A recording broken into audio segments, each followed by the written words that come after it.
Hi there, it's Gabrielle Nicolay from SpeechKids. I'm a speech therapist who helps little kids learn how to talk, and I help parents understand their little kids better. And we've been talking about bilingualism for a little bit now. And so today I wanted to share a tip with you to help your child speak the language that you are trying to teach them. Because inevitably what happens when kids get to be 2, 3, 4, so those toddlers who are really starting to use their words now, and like it's really exciting to watch that vocabulary explode and all of these good things. What will happen though, and for our purposes, I'm going to set up a situation where the family's living in the United States and speaking another language at home.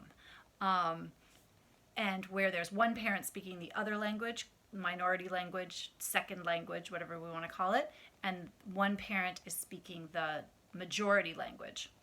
So that's the situation we're going to set up.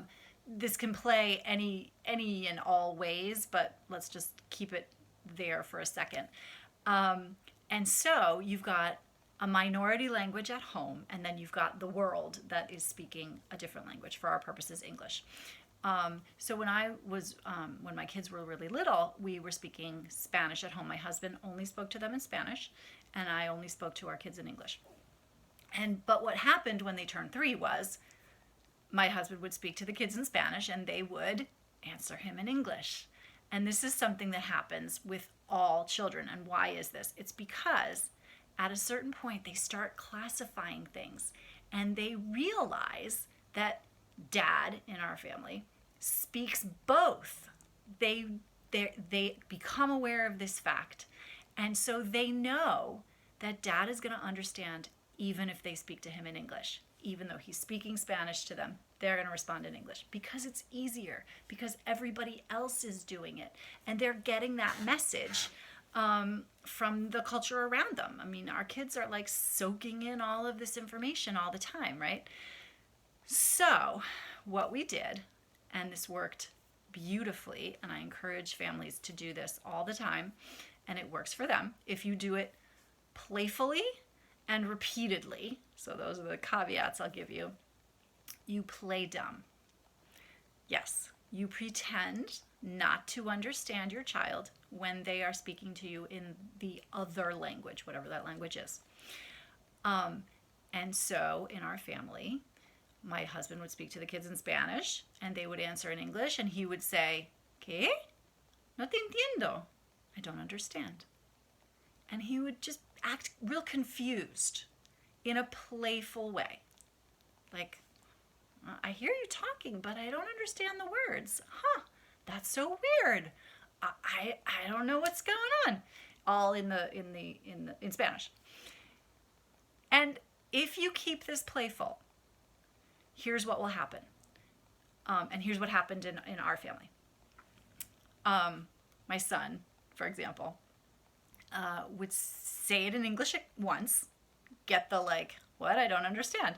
Say it in English again, get the what, I don't understand again. And the third time would do whatever Spanish he could muster. Now, here's the tricky part, which is sometimes the reason your child is not speaking to you in the language that you want them to is because they don't know the words.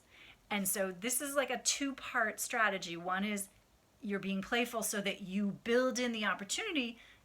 It's really important for your child to impart this message to you. Your child wants to be in relationship with you.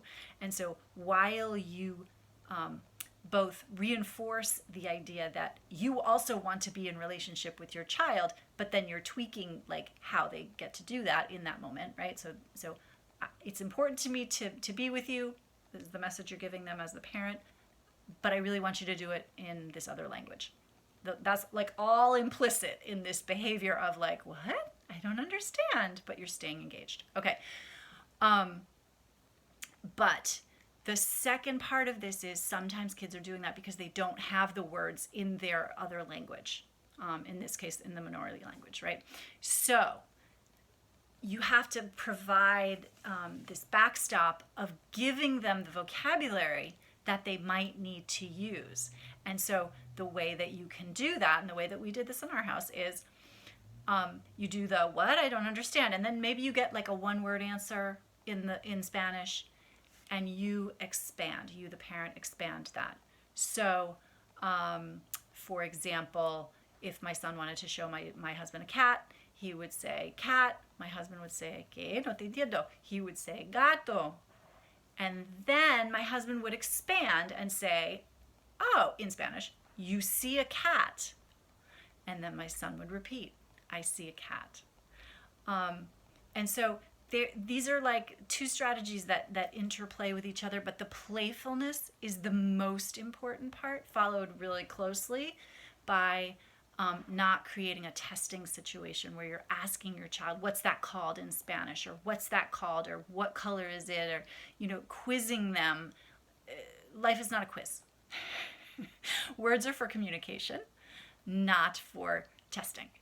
And so if you can keep it playful, keep it light, but keep it consistent, you're going to get better results, because your child is going to see that there's a reason to be speaking the other language, which is to have that close relationship with their parent, which is what all of us want as kids. So try your playfully playing dumb. Let me know how it goes. I'd love to hear. And take care till next time. Bye-bye.